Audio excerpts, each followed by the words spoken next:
ఇద్దరి మధ్య రిలేషన్షిప్ ఏంటి? దానికి ఒక పేరు ఉంటుందా? తల్లి కూతురు, ఒక తల్లి కూతురు, ఒక గురువు, ఒక శిష్యురాలు.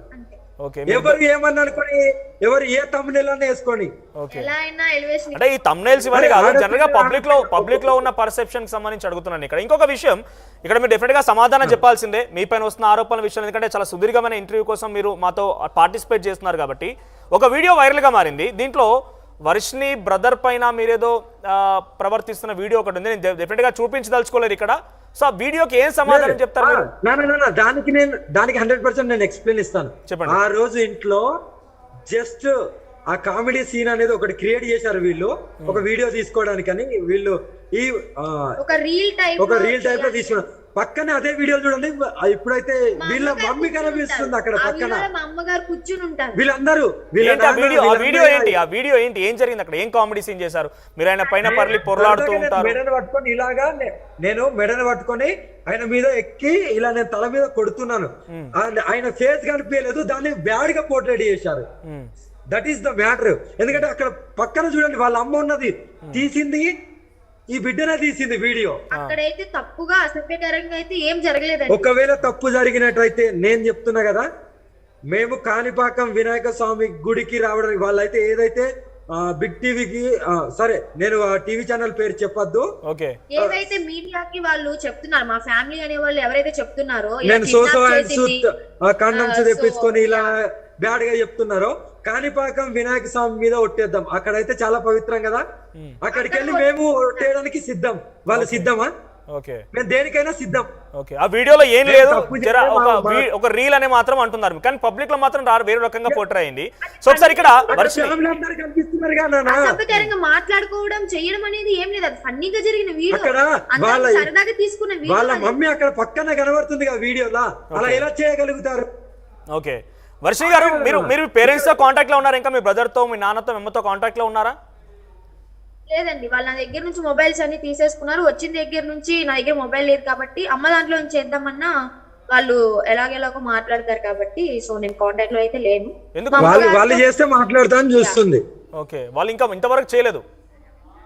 లేదండి, వాళ్ళు కాల్ చేయలేదు. రైట్, ఒకసారి వర్షిని గారు, మేము ఆర్టీవీ తరపున ఆర్టీవీని కూడా సంప్రదించారు. మీ అమ్మ ఇట్లా జరిగిపోయిందని చెప్తున్నారు. ఒకసారి మేము కాంటాక్ట్ లో తీసుకుంటారండి, మీరు మాట్లాడతారా? తీసుకోండి. రైట్, ఒకసారి ఆర్టీవీ పీసీ ట్రై చేయండి వర్షిని వాళ్ళ తల్లిదండ్రులతో. నేను రాంగ్ అని మీకు చెప్పి ఇన్ఫార్మ్ చేస్తాను.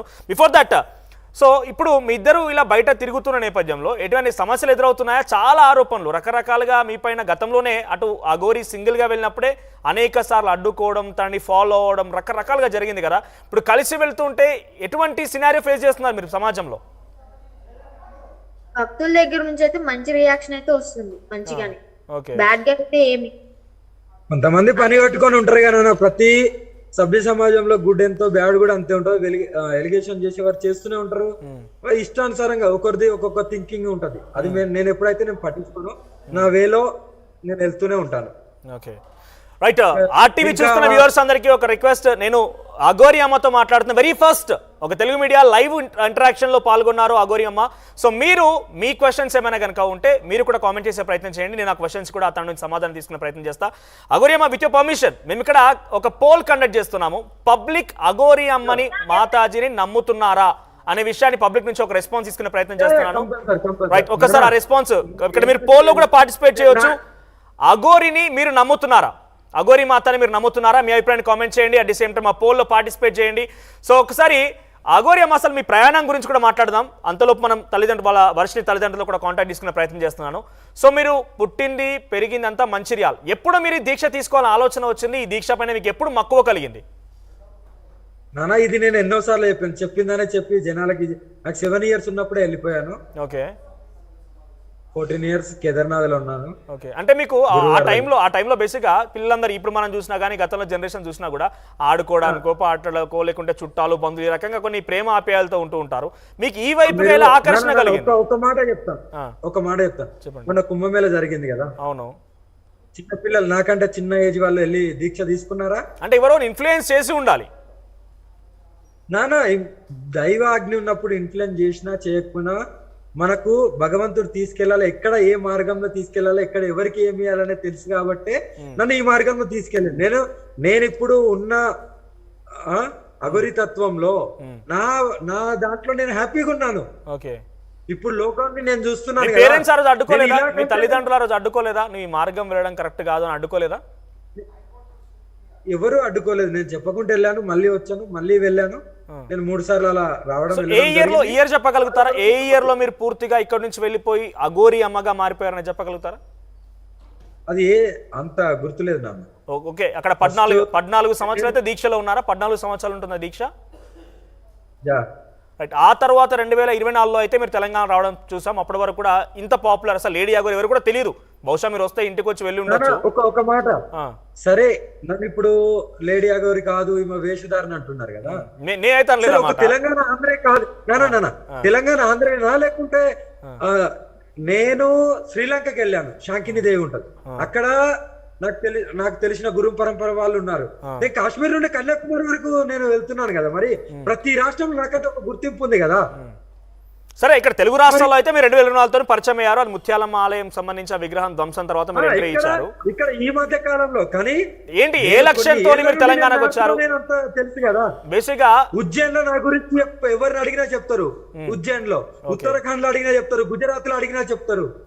కొత్త కాదు కదా. తెలంగాణ ఆంధ్రకు తెలుగు రాష్ట్రాలకి ఏంటంటే నేను పుట్టిన గడ్డ కదా. ఓకే, ఏ లక్ష్యంతో వచ్చారు? అంటే బేసిక్ గా మీలాగా పూర్తిగా దీక్ష తీసుకున్న దీక్షాపరులు కానివ్వండి, అఘోరులంతా కూడా ఎక్కడో సుదూరంగా ఉంటారని చెప్పి చిన్న చిన్న సినిమాల వరకు మాత్రమే చూసేవారు మన సామాన్య జనం. అయితే తెలంగాణలోకి మీరు ఎంట్రీ ఇచ్చిన తర్వాత వాళ్ళకు కొంత నిజ జీవితంలో కూడా ఉంటారనేది అర్థమైపోయింది. సో మీరు ఏ లక్ష్యంతో తెలంగాణకు అడుగు పెట్టారు? నేను ఒకటి క్లారిటీ ఇస్తాను. నేను దీనికి కూడా ఇప్పుడు నేను ముత్యాలమ్మ దగ్గరికి వచ్చి పోరాడాను నాన్న. పోరాడిన తర్వాత దాని తర్వాత ఇంకో 6-7 గుళ్ళు ధ్వంసమైనాయి. ఇంతమంది ఉన్నారు, దీక్ష తీసుకున్న వాళ్ళు ఉన్నారు, ఇంతమంది పీఠాధిపతులు ఉన్నారు, ఇంతమంది స్వామీజులు ఉన్నారు. ఒక్కరన్నా వచ్చి మాట్లాడారు ఒక మీడియా ముందుకు తప్ప. ఒక గుడి కాడికన్నా వెళ్ళి మాట్లాడినా నాన్న? చెప్పండి, ఇది ఒక్కటి మాట్లాడిన. మన ఆర్టీవీ ఎంతో మందిని ఫోకస్ చేసింది. ఎవరన్నా మీకు కనిపించారా? ఒక పీఠాధిపతి అని వచ్చి మాట్లాడా? ఒక మీడియా ముందుకు వచ్చి ఇలా చేయొద్దు నా గురించి మాట్లాడారు తప్ప ముత్యాలమ్మదో లేకుంటే ఆంజనేయ స్వామి విగ్రహాలు ధ్వంసం చేసినప్పుడు నవ విగ్రహాలు ఎవరన్నా మాట్లాడారా నాన్న? అదే అడుగుతున్నా, మీరు ఏ లక్ష్యం కోసం వచ్చారు? తెలంగాణ అడుగు పెట్టినప్పుడు ఏ లక్ష్యం నిర్ధారించుకొని వచ్చారు? ఏ టార్గెట్ తో వచ్చారు? ఒకటే నాన్న, నేను ఒకటే, నాకున్న శక్తితో, నేను తీసుకున్న దీక్షతో, నేను చేసిన త్యాగంతో 10 మందిని మార్చుకుంటే చాలు, ఎంతో కొంత ధర్మాన్ని కాపాడుకుంటే చాలు అనేది ఉన్నది తప్ప ఏదో కోట్లు కూడా పెట్టుకోవాలి, లక్షలు సంపాదించుకోవాలి, ఇది సంపాదించుకోవాలని ఆశలు లేవు. అలాంటిది ఉంటే నేను కూడా ఎక్కడో పీఠం వేసుకొని కూర్చొని నేను మంచి ఇంకా పెద్ద పెద్ద కార్లలో నా తల్లిదండ్రులకి మంచి మంచి ఇల్లులు కట్టిస్తూ నేను మిద్దెల మీడలు కట్టించుకోవచ్చు. అందరికి ఉన్నట్టు, అందరికి పీఠాధిపతులకు ఉన్నట్టు నేను కూడా ఉండొచ్చు. కానీ నాకు ఆ ఆశలు లేవు. నేను పోరాడేది వేరు. కానీ ఇక్కడ వచ్చిరాగానే ముత్యాలమ్మ ఆలయం దగ్గర ఆ రకంగా మాట్లాడి నిజంగా మీ పోరాటం అక్కడ జరిగినటువంటి ఆ దుర్మార్గం పైన, ఆ ధ్వంసం పైన, కానీ మీరు రాజకీయ నాయకుల పేర్లు ఎత్తి వాళ్ళంతా తెలుస్తా వీళ్ళంతా తెలుస్తా అని చెప్పి మాట్లాడడం అని ఎలా చూడాలి? నానా రాజకీయాల పేర్లు అంటే ఇప్పుడు సభ్య సమాజంలో ఎవరైతే ఇప్పుడు అంత జరిగింది, మరి అక్కడ నిందితులు ఎక్కడికి వెళ్ళారు నాన్న? రాజకీయంది నేను ఇక్కడ మాట్లాడలేదు. ఇక్కడ ఏదైతే సమస్య నడుస్తుందో దాని గురించి మాట్లాడు. రాజకీయంది ఇంకెప్పుడన్నా మాట్లాడతా. ఎందుకంటే ఇది మాట్లాడింది రాజకీయం ఎక్కువ ఫోకస్ అయింది. రేవంత్ రెడ్డిని ఉద్దేశించి మాట్లాడుకొచ్చారు. నేనేంటో చూపిస్తానని చెప్పారు. రేవంత్ రెడ్డి ప్లేస్ లో ఎవరున్నా నేను మాట్లాడతాను. ఎందుకంటే ఇప్పుడున్న సీఎం అతనే కాబట్టి నేను దర్గా విషయాలలో కానీ ఇలా గుళ్ళు ధ్వంసమైనప్పుడు చర్యలు తీసుకోవాల్సింది. ఇప్పుడు దర్గా విషయంలో ఎందుకు స్పందించట్లేదు? ఓకే, స్పందిస్తే అయిపోద్ది కదా. సో మీరు ఎక్కడికి వెళ్ళినా కూడా ఇదే రకంగా శ్రీ కొమరవెల్లి మల్లికార్జున స్వామి దగ్గరికి వెళ్ళారు, మీరు వెమ్లవాడకి వెళ్ళారు, ఎక్కడికి వెళ్ళినా కూడా ఒక హాట్ టాపిక్, ఒక సంచలనమే అక్కడ.